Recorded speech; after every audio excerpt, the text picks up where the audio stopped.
Hello,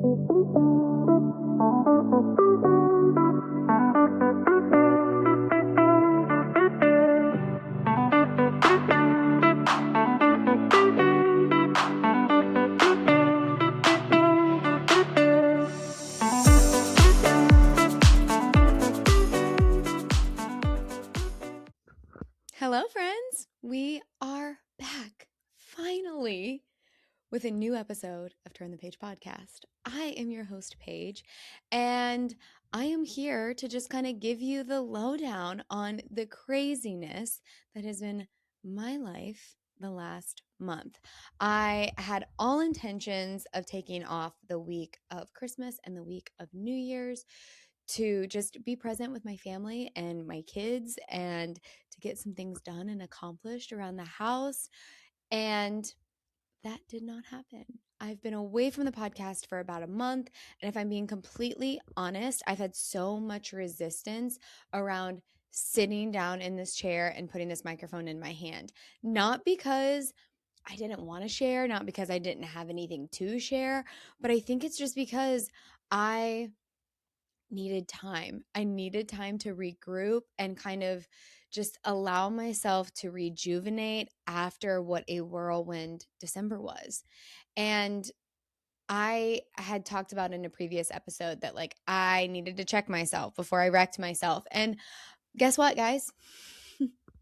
We wrecked ourselves. Even though I was really trying to move through all of these changes with intention and awareness and just being present, I'm still human and life caught up with me. We spent our entire holiday break fighting multiple illnesses. Both of my kids got sick with different things.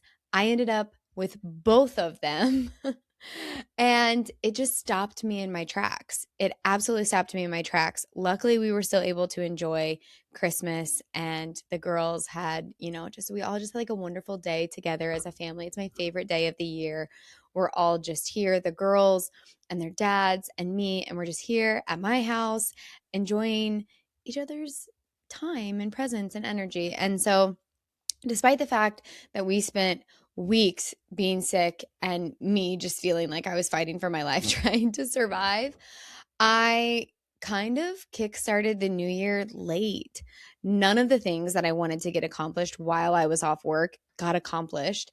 And I really just had to come into 2026 being okay with that, And that meant that I didn't have the time or the capacity to sit down and record this podcast. In the meantime, I also closed my salon that I had worked in for 11 years. Like an entire era of my life ended in the midst of that. And I think part of, the sickness and just kind of being low and needing to take my foot off the gas for everything was a little bit a part of that grief, a little bit a part of that, like honoring those emotions and forcing myself to stop and just be in the direct moment that I was in. We also then were finishing up the remodel of my new salon and my house, like all at the same time. Literally, I was fighting for my life, unable to get out of bed for 3 days because I had such a high fever while they were tearing walls out in my kitchen. It was a shit show, but we survived. We got through. And, I gradually over the last, week have finally felt like I could take a deep breath. I started working in my new salon, in my new space, creating a new routine for myself. And it's been so wonderful. It's been so liberating. And honestly, these new products that I'm using, this new color line that I'm using, being a holistic space, being here in my home has just rejuvenated a passion for doing hair, for running my business. And I'm just really super grateful for that. I'm really super grateful for that. And I don't know. I've just been trying to enjoy the process. I've been trying to enjoy each day. I've been reflecting on 2025 and starting to think about what I want to come out of 2026. And so let's get into it. Let's get into all of the things. Starting with 2025. 2025 was a very unexpected shit show for me. It was unexpectedly hard. It was unexpectedly challenging. It was unexpectedly this time in my life where I had to face so much shit that I thought that I had already dealt with. But it was just like the the lasting residue of so many fears, so many mindset shifts, so many changes that had happened over the previous decade that I had to like wipe clean, that I had to finally like really fully release the residual effects of that were still playing a factor in my everyday life, and then really figure out how to integrate that change and that release into this new beginning. And I don't know. I don't know why I wasn't expecting it, because it was, a year 9 in numerology and a year of the snake. And so it was all about the energies of last year were all about letting go, release, dealing with all of the things that you hadn't dealt with so that you can move forward and begin again and enter into this new phase of life with more clarity, but less baggage, realistically, less baggage. And so that's what I was continually asked to do. It was like I was continually asked to face different things very rapidly. And, I repeated so many times. I felt like I was having an identity shift constantly. Like I went through as many identity shifts as I did hair colors last year. And it felt so true, but it was so necessary because it gave me the opportunity to reflect on how far I've come, how much I've changed, and the ways in which that my brain was still attaching to these old belief systems or these old ways that I used to live or react, and these emotions that I held on to that were no longer serving me. But it's like I had to become aware of it. I had to become fully aware of it so that I could really release it and let it go.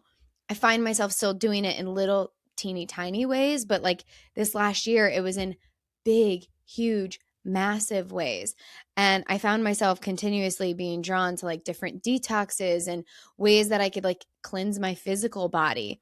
And I spent so much time, energy, and money on ways to do that. And I think it led me closer and closer and closer to where I am and where I was meant to be. But like in a way to remind me that like deep down, the answers have always been within. Deep down, it wasn't ever going to be this external detox or cleanse or person that I needed to give me the validation and the answers. They were guides and they were beautiful and they were extremely helpful. But at the end of the day, the goal was to bring me back to myself, bring me back to my true self and my true authenticity and my true identity, instead of all of these labels and all of these things that I've always, I don't know, used as, I don't want to say as an excuse, but like used as something to lean on that gave me a reason. And it gave me a reason because it protected me from being vulnerable and from really addressing what deep down at the root cause was bothering me. And so I had to start addressing all of those things, all of those true fears, all of those emotions that were covered up by whether it was like a physical ailment or, again, like a belief or a limiting belief or a mindset shift. And I had to really just kind of like get comfortable with being uncomfortable continuously. And like, again, my physical body was a reflection of that. Like I dealt with like a lot of constipation this year. And I know that's probably TMI to share on a podcast, but like our physical body sends us messages. And when you are constipated, guess what that means? You are having a hard time of letting go of control. You're having a hard time of letting go. And so that really tracked for me this last year, as well as my body continuously releasing. I had crazy acne. I've never really been someone, like I've always had like small breakouts and stuff, but like I really struggled with these like weird, crazy breakouts and acne this year. And guess what? it was my body releasing, my body detoxing, my body letting go of things that were like somehow, some way buried deep within me, whether that was subconsciously or physically. And I don't know, that was like also another challenge on my self-worth and my body image and, you know, the ways in which that I attached that to my identity. And it was just so interesting, but so hard at times because I just constantly felt like more and more was being asked of me in different ways than it had been before in my past. I didn't feel depressed, but I felt lost. And I felt like the directions that I kept trying to travel, it was like there was roadblocks continuously getting put in the way. And now in hindsight, I see that it was for a reason. And the biggest shift, the biggest change that happened to me, I don't know, there was a lot, but externally, in my external world, the biggest shift and change that happened was that my salon, the landlord who owned the building where my salon was, decided to close it. And that I found that out in August. And so it was like this rapid movement of like, what am I going to do next? How am I going to figure it out? How am I going to afford it? Where am I going to work? And, you know, deciding to add on to my house and worrying about like how I'm going to afford, you know, higher utility bills and to restart my entire business. And, you know, again, all of the fears came in, but also all of the opportunity on the other end of it. It was like, okay, now here's my clean slate. Here's my clean slate to be able to make sure that the people that are coming into this space are the people that I genuinely connect with. This is the opportunity for me to be able to align this business more with what I value. And in return, that was turning it into a holistic salon, doing the research to find a brand that I connected with, you know, to find a supplier, you know, a rep to be able to work with that gave me good information and made me feel comfortable with this big shift and change, finding the money to make the big shift and change. And again, just going through all of these steps, it opened up all of these opportunities and in ways that I never would have imagined. But it forced me to have to get out of my own way, to step out of my comfort zone, to decide to do something different, and to really go all in on the way in which I choose to live my life and the ways that I've made changes that I'm extremely proud of.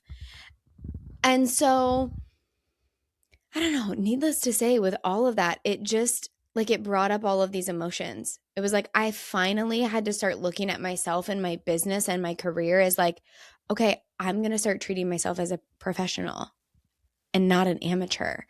And so it like unlocked this new confidence. It unlocked this new form of empowerment. But also the last few months of the year, October, November, December, it was still percolating. Like it wasn't quite there yet. And so I was just kind of sitting at this simmer. And a simmer is uncomfortable. It's like I really wanted, well, it was uncomfortable for me because it was like I either wanted to be at neutral or I wanted to like roll, like be a rolling boil so that I could move things along faster. But they weren't meant to move along faster. They were meant to move at the speed in which they did. And so I had to really start just getting comfortable with the unknown. And that's really scary. Another lesson that 2025 taught me was that I have to have faith. I have to have faith that everything is going to be okay because what you put your attention and your energy towards will grow. And so if I could put my energy and my attention towards that faith that everything was going to work out, even when I was lost, even when I was unsure, even when I didn't know what the next move was going to be or where the answer to my question was going to come, I just had to have faith that it was going to come. And I had to really start exercising in my intuition in an even deeper way.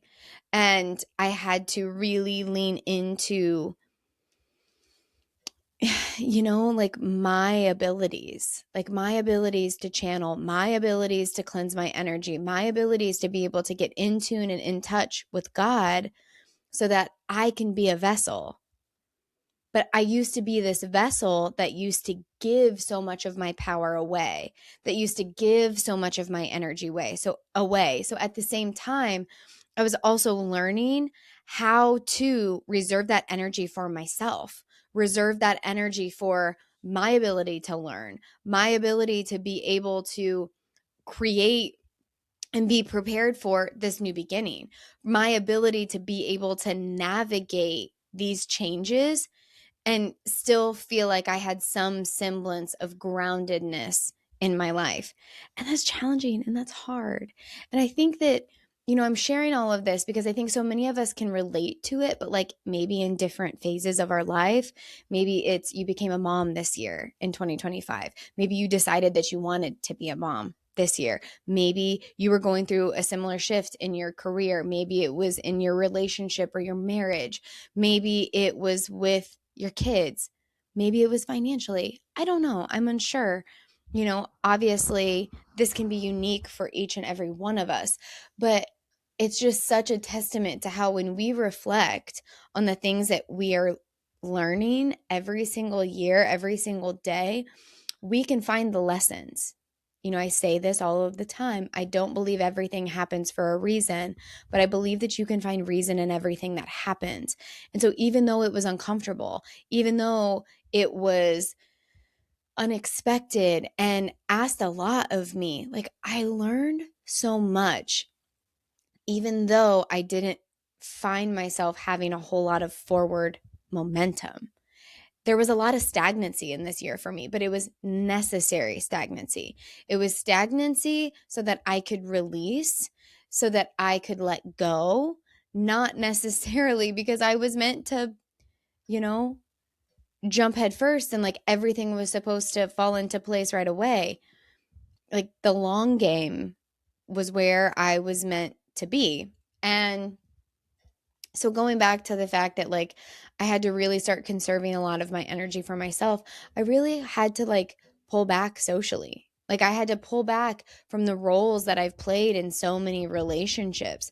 I had to pull back and really recognize like, hey, you don't have to be the one that's continuously like reaching out. You don't have to be the one always bringing everybody together. You don't have to.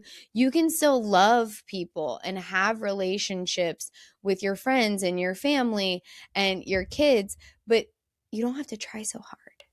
They're not going to forget about you. They're not going to stop loving you if you don't try so hard. And it was a relief, but also like really, really scary at the same time. And, it's one of those things that when you're going through big life shifts and you're going through big life changes, there's going to be relationships that are going to shift and change through that. There are going to be ones that don't last. There are going to be ones that, have distance. And then there's going to be ones that grow even closer in new and different ways. You just have to honor the process. You have to honor the process and the ways in which it plays out for you and not judge yourself for it. I think that's another big thing. Again, another fear, another lesson, another limiting belief. It was like, Paige, you have to stop judging yourself so hard. You have to stop judging yourself so hard because it doesn't have to be perfect. And you are enough just being you. It doesn't mean that you have to always be the funny one or the outgoing one or the one that is, you know, the doing all of the things all of the time. Like you just get to be you, and that gets to be enough. That gets to be enough. And it doesn't have to be perfect. And it was interesting because there was a lot of astrological aspects that were playing into a lot of these lessons that I learned. Personally, I was also in a year 9. So I don't know how much, like, if you know about numerology, but learning your life path number and then just understanding what like energy we are in for the year can, I don't know, again, it's just like another tool that you can use to enlighten yourself. But, astrologically, I was also going through a lot. The eclipses and the north and south node this year were in Pisces and Virgo. And I am a Virgo moon and rising. So I have two of my big three placements in Virgo. And that South Node energy is basically, I don't know, in my interpretation, it's like a dump. It's like pulling out all of the ways in which that energy, that shadow of that Virgo energy is no longer serving you. And for me, that's around my identity and the lens in which I view the world and my physical body and my emotions, my internal self, my internal world. And that's where that like internal judgment and shame came in, where I was like, stop judging yourself so hard. Stop being so critical. Stop expecting so much out of yourself when you're doing so much already, and appreciate yourself more, appreciate your journey more. God, like the things that we've been through in the last decade would bring most people to their knees. And I think that we got through it like a fucking champ. I mean, there were some moments, let me tell you, but like we came out on the other side and we've done something with it. And that's something to be proud of. But it's like the South Node energy is like pulling out all those shadows. It's pulling out all of those shadows. Whereas like the other spectrum of that, the North Node in Pisces, sits in my seventh house, which is the house of relationships and connection. And also my Mars that sits there. So it's another personal planet in the way in which I take action, the way in which I express my energy. So you see how all of these things are tracking? It's like this North Node, the North Node is like our destiny point. It's pushing us towards the empowered version of utilizing this energy in our own charts. And so for me, that was being conscious of how I used my energy, being conscious of where I put my energy, and allowing myself to be able to do that and connect with the people that see me on a deeper level instead of just anybody and everybody who's willing to consume it. So it's interesting. It's very interesting. And going into 2026, the interesting aspects just keep coming. And that's okay. That's okay. I'm ready to embrace it. I'm ready to embrace it. I've got Neptune toying around with my Mercury. I have also a stellium in Aries. I'm an Aries Sun, an Aries Mercury, an Aries Venus. And so there's so much energy this year moving into Aries. And Saturn, our planet of discipline, authority, structure, as well as Neptune, our planet of spirituality and dreams and escapism. All of these things, both of these planets, all of these energies are currently getting ready to move into Aries. And so we'll both be coming into contact with my Mercury. Neptune already has, and then it went into retrograde, but both of these will be coming into contact with my Mercury this year. And what does that mean for me? That means that, again, it's already started with the Neptune and Mercury stuff, like my identity shifting and me looking at things in a different way. And honestly, having to step outside of these fantasy worlds that I can find myself living in. I have been a big dreamer since I was a little girl, but there is a very big difference between dreaming and integrating that into reality and having big ideas versus creating a fantasy and not allowing yourself to be grounded in your reality. And so I've been learning a lot about the difference in that, in my relationships, in what I want to leave as a legacy in this life, in my long-term commitments, and the ways in which I communicate and how I think. Another massive lesson for me in 2025 and moving into 2026 is learning to respond instead of react. Aries is a fire sign. It's impulsive and it can come across a little bit harsh, even when it's trying to, teach a lesson. And especially with my kids, I've had to really check myself and be like, okay, how do we want to respond to this instead of react to it? Because I can have that impulsive nature to communicate more aggressively than I desire to. So we're working on that. We're working on that because awareness and because these tools have given me the opportunity to be able to just like I don't know, understand myself on a deeper level so that I can move through this life more consciously. And so I'm grateful. I'm grateful for the things that I've learned. I'm grateful for the things that I've been through. And I will quote Matthew McConaughey again. It's allowed me to appreciate the fact that I get to be the creation of my life. I don't have to find myself continuously. I get to just be the creation of all that I've been through, all that I am, all that I've learned. And you get to give yourself that permission too. You get to be the creation of your life and of your dreams and of your circumstances. You don't have to continually find yourself. It's not out there in the ether. It's right here. It's right here within you. And so that's what I've been trying to relate to and, shift my mindset to. And going into 2026, normally I sit down and I create intentions and, I'm still going to vision board because that's just like fun for me and get the vibes of the year. But when it came down to like actually setting goals and intentions, there was this deep part of me that's like, let's just wait and see what happens. Let's just wait and see what happens. This is a year one in numerology. It's the year of the horse. And that is really, really significantly a year of change, continuous change, unexpected opportunities, new beginnings, authenticity, beauty, love, passion, but change, continual change. And so I'm like, this year, I just want to be flexible.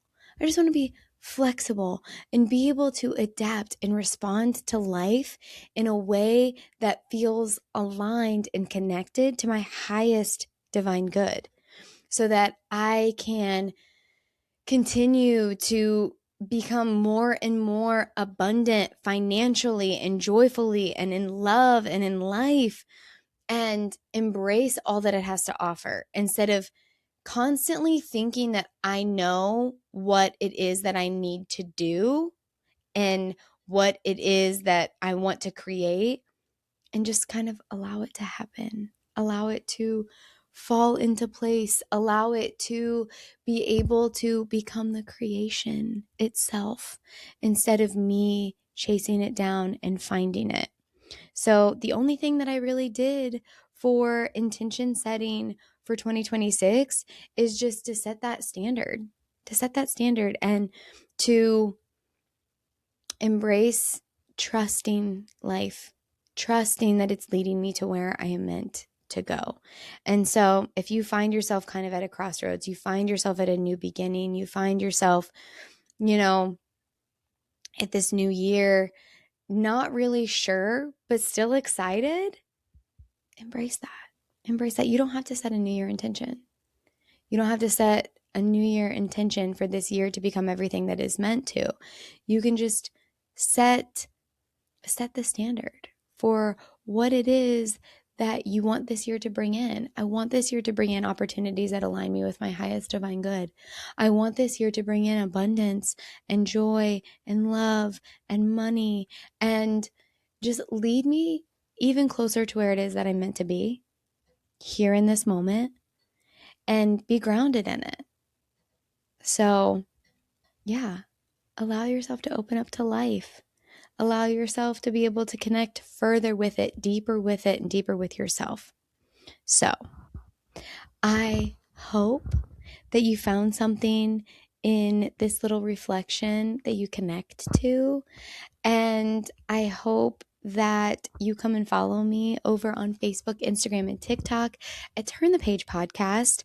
Come check out my new business page, Ember and Earth Holistic, for the salon, because I'm just going to be sharing so much more about that side of my life and my business. And yeah, please leave a rate or review.